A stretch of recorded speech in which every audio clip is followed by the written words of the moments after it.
guys! Welcome back to our channel. My name is Yanna Cruz. And for today's video, gagawa na naman tayo ng isang how-to tutorial. Gaya na ginawa natin before sa ating brows and foundation. So, kung hindi nyo pa check yun guys, please do check. I will link them down below on the description box. So today, ang share ko naman sa inyo is kung paano ang mag-contour. So, para saan ba si contour guys? Si contour guys is ginagawa or ina-apply sa ating face para to give dimension. Para naman pag nag-apply ka ng foundation sa inyong face, hindi siya yung flat lang. And it will actually emphasize the parts that you would like to emphasize or parts ng inyong mukha na gusto nyong paliitin. Like for example, your forehead, or gusto nyo i-cut yung chin and gusto nyo mas mukhang payat katignan, as well as your jaw, if you think is masyadong malaki or malapad ang inyong jaw, we also put contour there. And also, inyong chin, if gusto nyo siyang ipalabasin or minsan paliitin, then we also apply contour on our chin.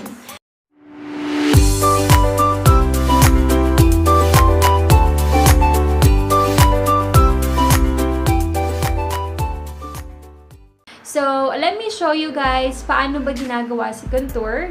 So, ang gagamitin natin today guys is we will use a stick, a contour stick. As you can see, nag-foundation na ako, but hindi ako nag-set ng face like a powder dun sa part kung saan is mag-a-apply tayo ng contour. So, dyan is yung sa cheeks, sa forehead, and also sa jaw. So, anong kailangan natin guys when we apply a contour? So, you can actually use a powder contour, a cream contour, a stick, whichever you guys prefer. Pero for today is, we will use the Ever Bilena. This is the Sculp and Strobe stick. So, actually, this comes na with a contour like ganito kahaba, and also on the other side is the highlighter, which is ganito naman siya kahaba. Alright, so since gagamit tayo ng stick guys, kakailanganin din natin ng damp sponge. Alright, also we will need a flat brush like this. Alright, and also a fluffy brush, pero hindi siya yung ganun ka fluffy, flat siya, but at the same time is medyo pabuka rin yung kanyang dulo. Okay, so zoom in ko lang kayo para mas close na naman tayo. Alright, there you go guys. So, since we will use a stick contour, gagamitin natin si flat brush para i-apply yung ating contour. So now we will start here. So remember guys that when you apply your contour, it must be from the tip of your ears, pantay niya dapat yung tip dito ng ating lips. Okay? Ganyan. And then, yung haba niya, dapat andito lang hanggang sa gitna ng ating mata. Alright? So, pwedeng hanggang dyan. Okay? So, ano ko lang tong brush dito sa ating contour stick.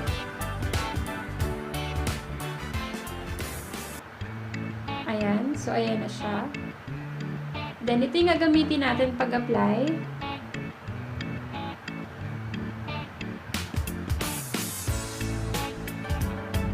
So, again, from here,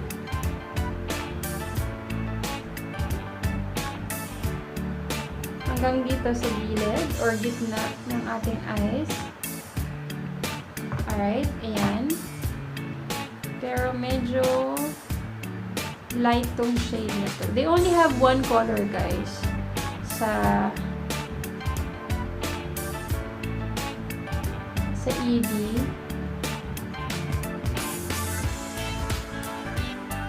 Alright, I think I'll just use the stick itself. And let's see kung ayan. So, make sure lang na dapat dito, makapal siya, panipis. Like that.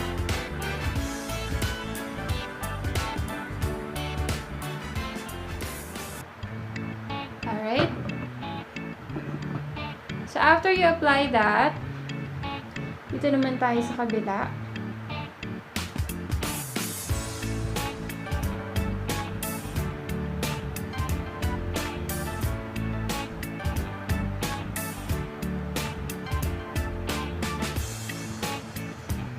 There. And then, we will also contour our forehead. There.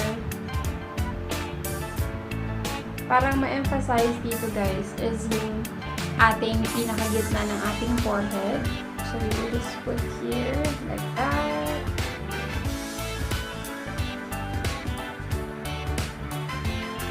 And then, dito na rin sa ating jaw.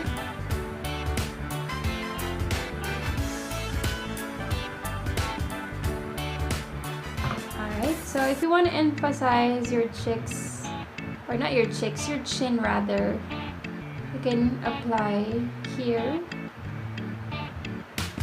Like that.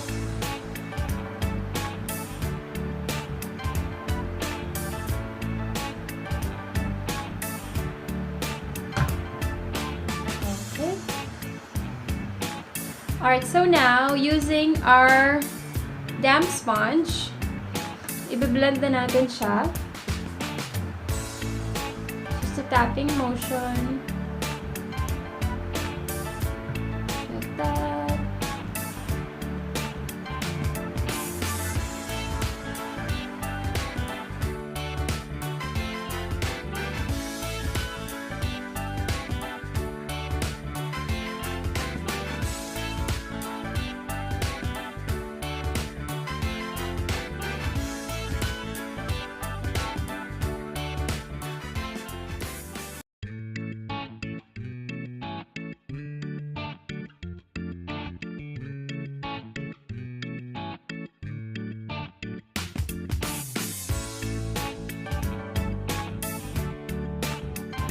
Alright, so after you blend your contour, ang gagawin naman natin is maglalagay din tayo sa ating nose.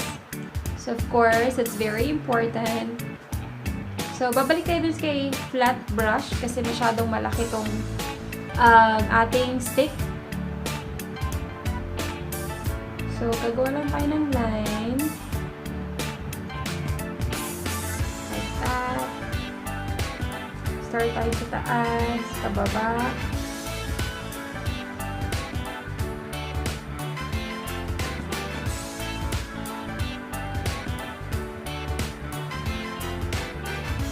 There you go. So, of course, mas malapit sila sa isa't isa, mas matangos or mas pointed tignan yung inyong nose. Also, kung meron din kayong if you wanna make it smaller, yung dito sa gilid, you can also put here, like that.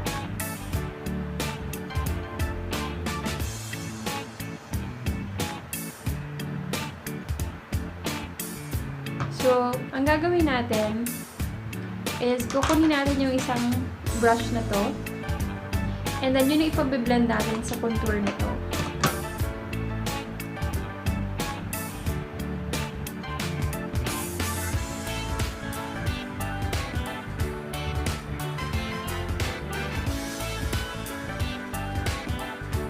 There you go, guys. Same here. Alright, para ma-hide yung gilid ng ating nose, dagdag pa tayo onte.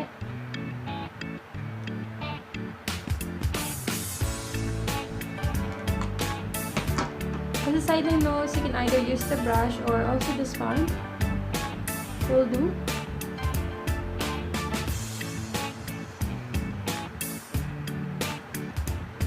There.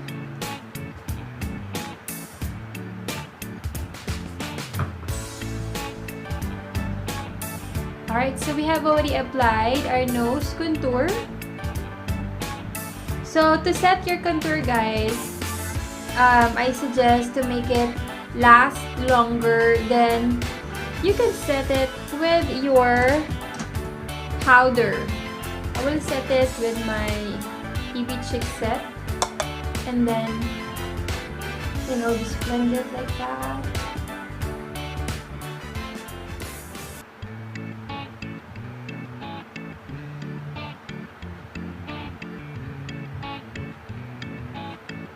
Also on our chin.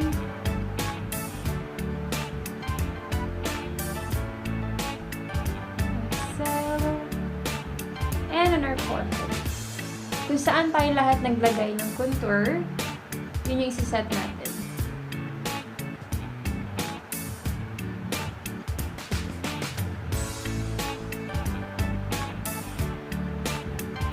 Para na mas maliit na brush.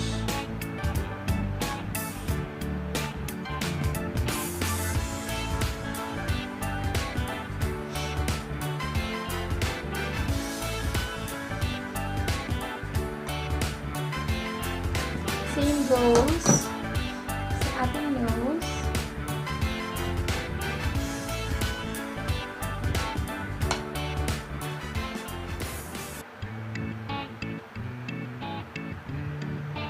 Okay, there you go.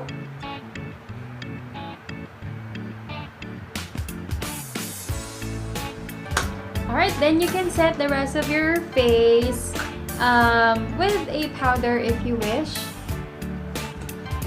Alright, so tatapusin ko lang yung aking makeup, guys. Then, I'll be right back.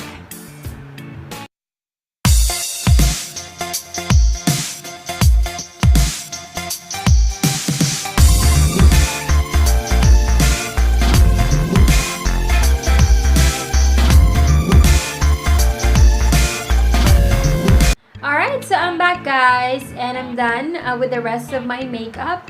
So, that's it for our today's tutorial sa ating contour. So, sana may nakuha kayong tips at may natutunan kayo sa ating how-to tutorial for today.